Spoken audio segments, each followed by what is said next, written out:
Try finger, but hole. No, not mine, not mine, not mine, not mine, not mine.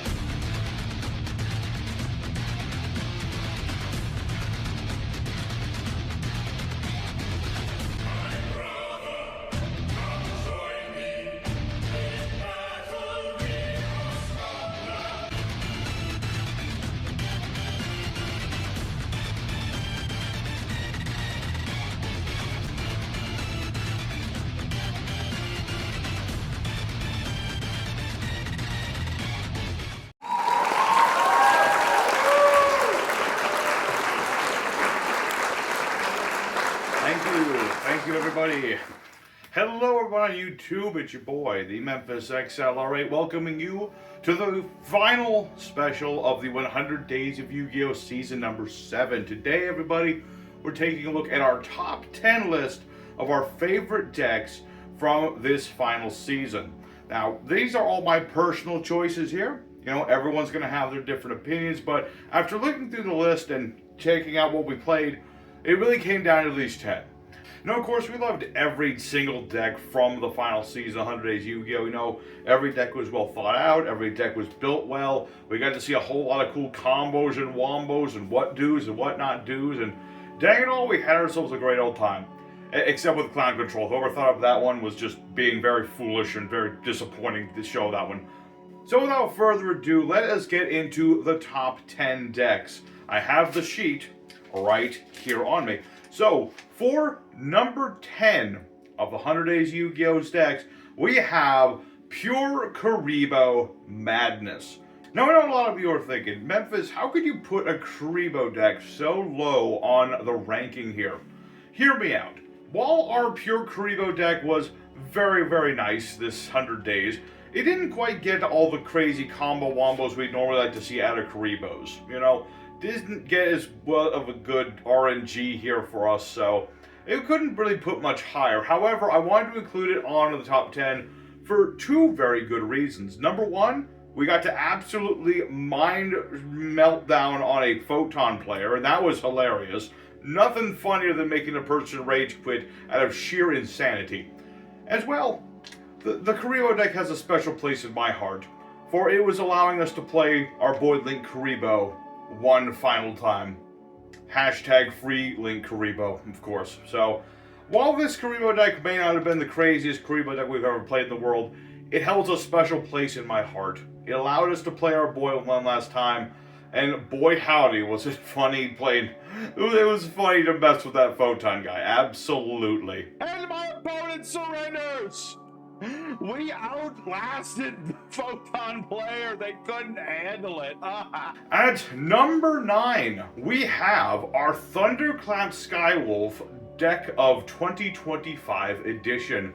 Now, we've been playing Thunderclap Skywolf on the 100 Days pretty much every season. Unless we missed out season 1, I'm pretty sure we played it every single season.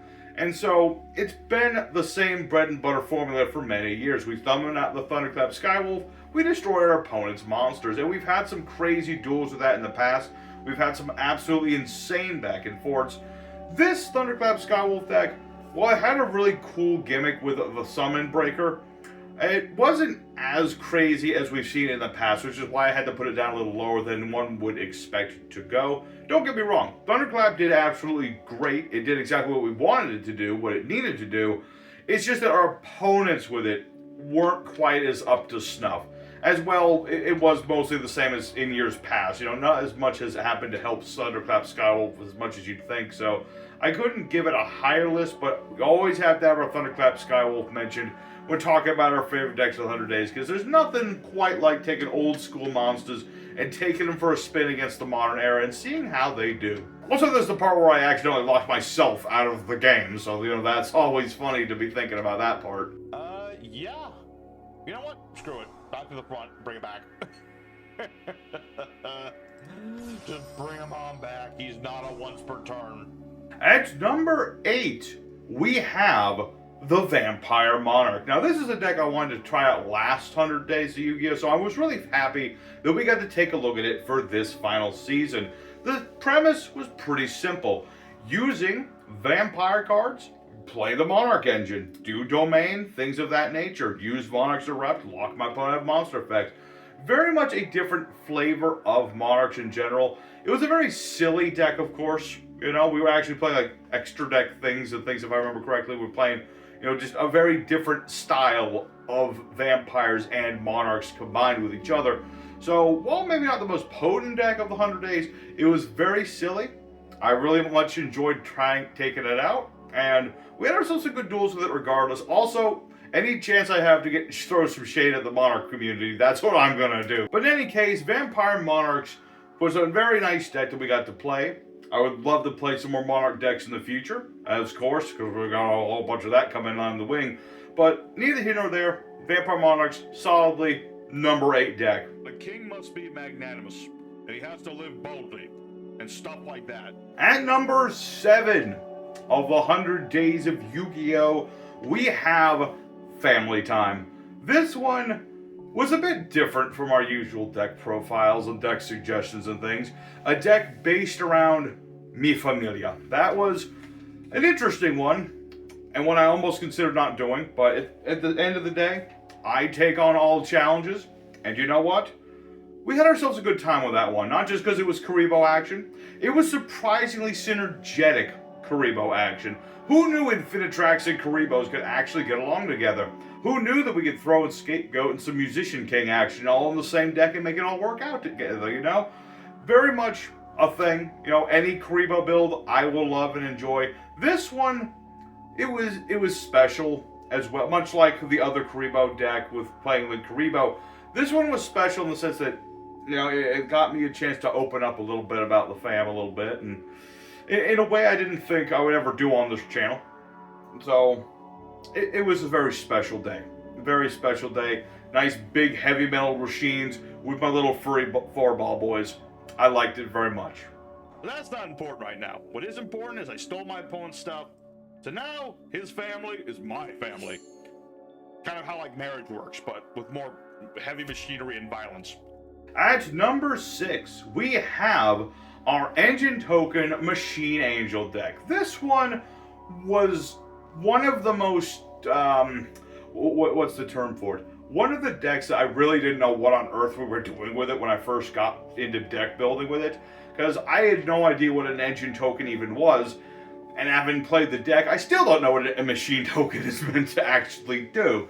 You know, it was one of those things where we've seen ourselves Machine Angels, we know how those girls work, and it was all about trying to combine a known engine, a known value, a known variable, and combining with something completely unknown, completely just mysterious and enigmatic. And it surprisingly worked just fine, you know? I was very surprised that our deck worked. I didn't think it was going to work, but I was proven very happily wrong. And I would love it if Konami would make more Engine Token cards. Not likely to ever happen, but if they did, I would be all for that. You know, and it just goes to show you that sometimes you can take just random cards, you have no idea what they do, shove them into things you know what they can do, and make something beautiful happen. And that is where our Machine Angel Fiendish Engine Tokens deck went phenomenally well, and that's why it deserves a spot here on the list here. So let's attack him with Diviner of the Herald, and let's do what no duelist has ever done before. Attack directly with an Engine Token. Oh yeah, there you go. Alright, now getting into the top 5, it's time for Vernisylph Zombie Action. Now, this was an interesting one as it was based on another suggestion we got during the 100 Days. We did our Yokai Eccentric deck, which was based around everything that's not Mayakashi's, and then we got ourselves another asking, well, what if we combined all these Earth Zombies with plant monsters? And I said to myself, that sounds pretty darn neat. And you know what? It really got me thinking, wow, there's way too many dark zombies. We need more variety in our zombie decks, because dang it, our Vernisylphs and our zombies worked phenomenally well together. We were able to summon out so many cool cards and combos with that deck. It was a really casual-minded deck, mind you, but I really enjoyed it. I had so much fun with it. The only reason it can't be any higher on the list, unfortunately, is RNG. Because when we dueled it on Master Duel, regrettably, we ran into bots. So we didn't get to show off like the full breadth of what the deck could do against like an actual flesh and blood human being. So it couldn't go any higher, but I really liked Vernisylph Zombies. It was just something about it that clicked in my head. There was something about the combination of the Vernisylphs and the flowering fields and the ducks and the Vernisylph goddesses and the Tartarus and himself sending himself to the graveyard. And there was a lot of cool stuff with that deck. That's what I can say. It's just there was a lot of cool stuff with that deck.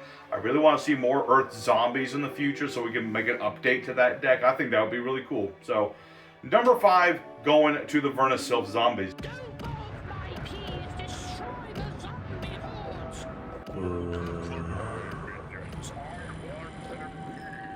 Alright, getting into the top 4, everybody. Number 4 goes to a deck that we almost didn't get to see in the 100 Days Yu-Gi-Oh! Because I'm a dum-dum and I almost forgot the darn thing.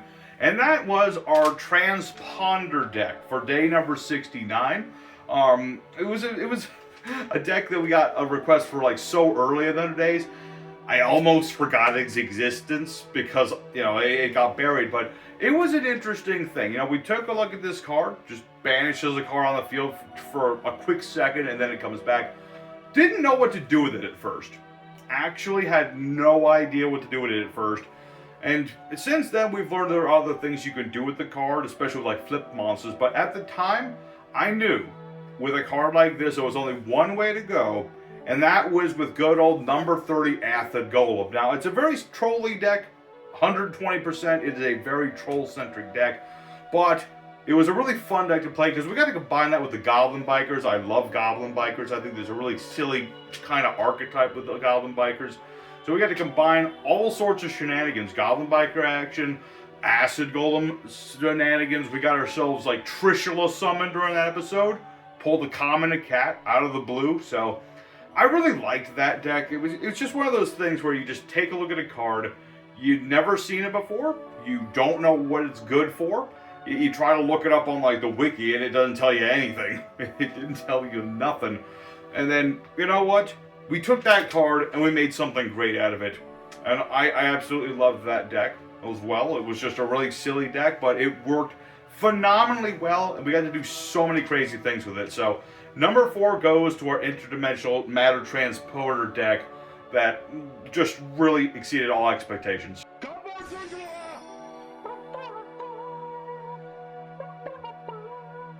That's right, son. I summoned the big boy. At number 3, couldn't go to anybody else, is our Sophia Turbo deck. Now, of course, we, on the 100 Days Yu-Gi-Oh! And on the MF6 channel in general, one of our greatest passions, other than summoning Karibos and random decks, is, of course, summoning tricky boss monsters. Last year, we did Halaktai, the God of Creation. This year, I knew I had to step things up. And I knew there was one boss monster that we had tried in the past to summon out and failed to do so, that we had to give it another shot. Sophia Turbo therefore came into existence, and boy howdy, did it do exactly what we wanted it to do. The combination of all the Chaos Light Sworns and the Horus action and all that shenanigans coming together in a really, really long-winded combo wombo that ended up in a giant body that was just, it was great. Because we got to do that thing twice. Or rather 1.5 times, but you get the idea. But there is no greater pleasure than taking out some crazy, hard-to-summon boss monster and making it work. Because we got to do some different things with that deck that it was just great. It was really great. I loved summoning out Sophia, or rather, Sir Memphis got to. I got to play test it, though, so it kind of felt like I got to do something. Not a problem. I have both monsters upon my board now. And my opponent surrenders at the ultimate moment. I am denied my glory. Alrighty, now into the top 2. Number 2 was a really tricky one to figure out. It came down to a bunch of different factors. But much like with Sophia Turbo, it came down to summoning out tricky to summon creatures. And so, number 2 is gonna go to Legendary Knights Turbo. Now, Legendary Knights Turbo, on paper, doesn't sound that complicated to do. You just get the 3 spells into the grave, and then you use the other spell attributing a warrior dude, summon out 3 night boys.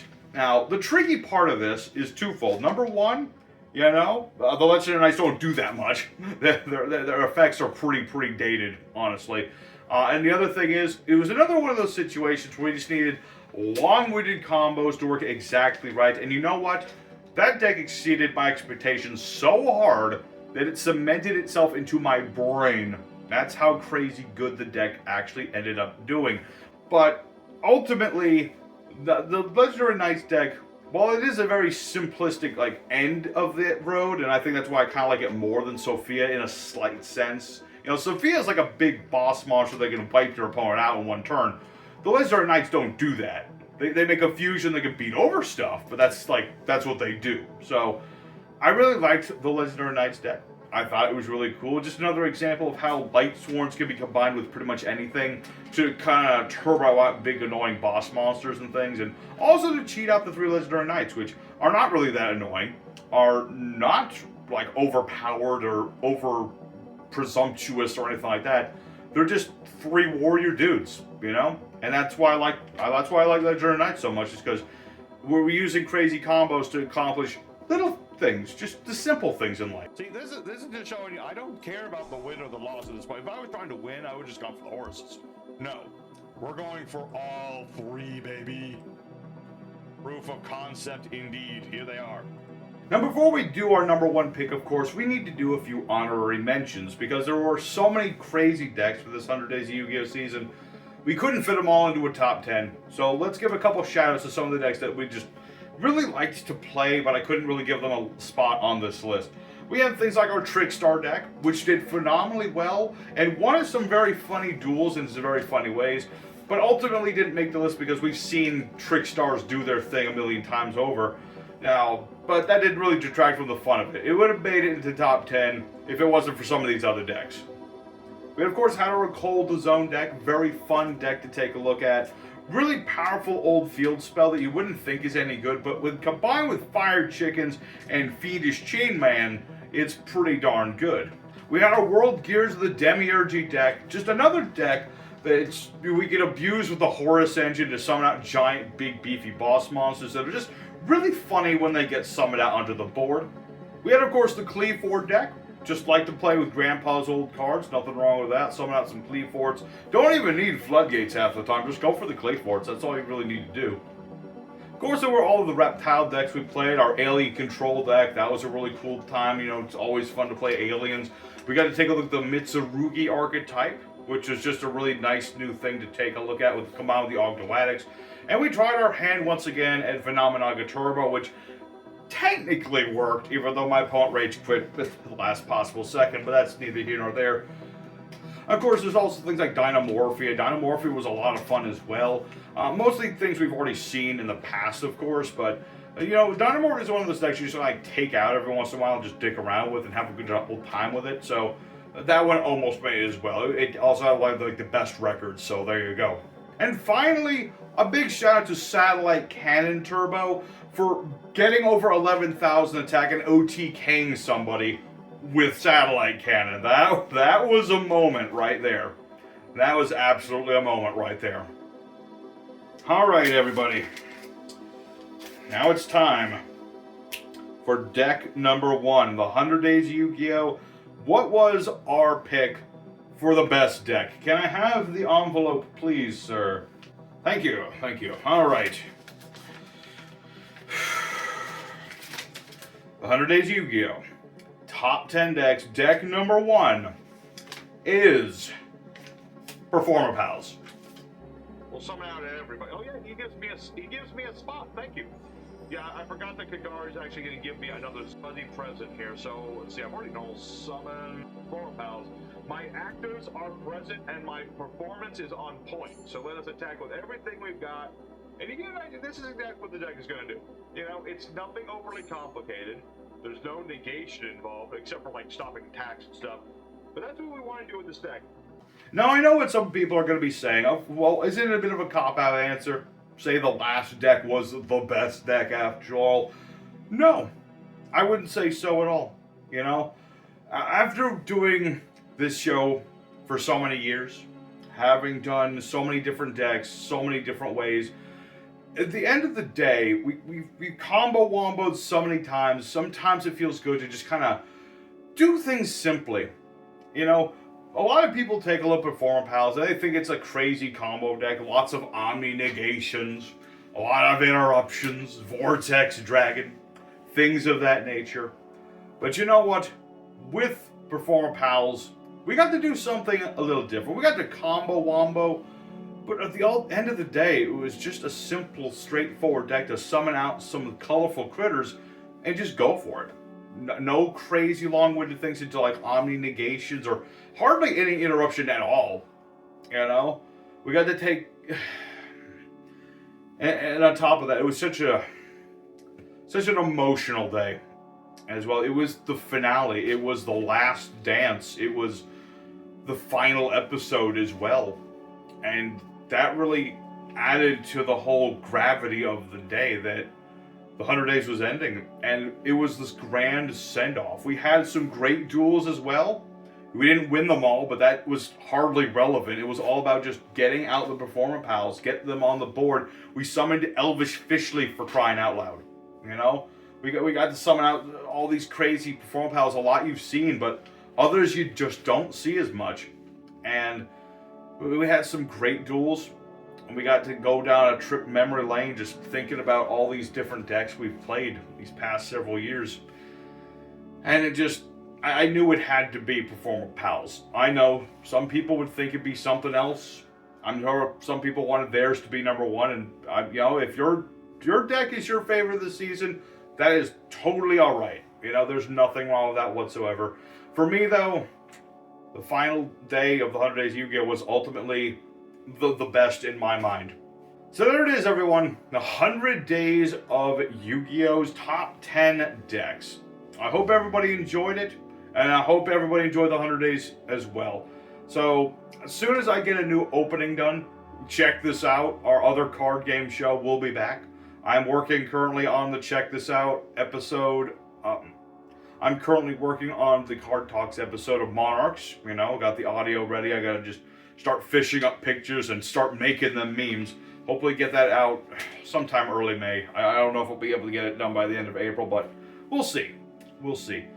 So let me know in the comments if there's any decks that you really liked that I didn't talk about. And thank you all once more for joining us for the 100 Days of Yu-Gi-Oh!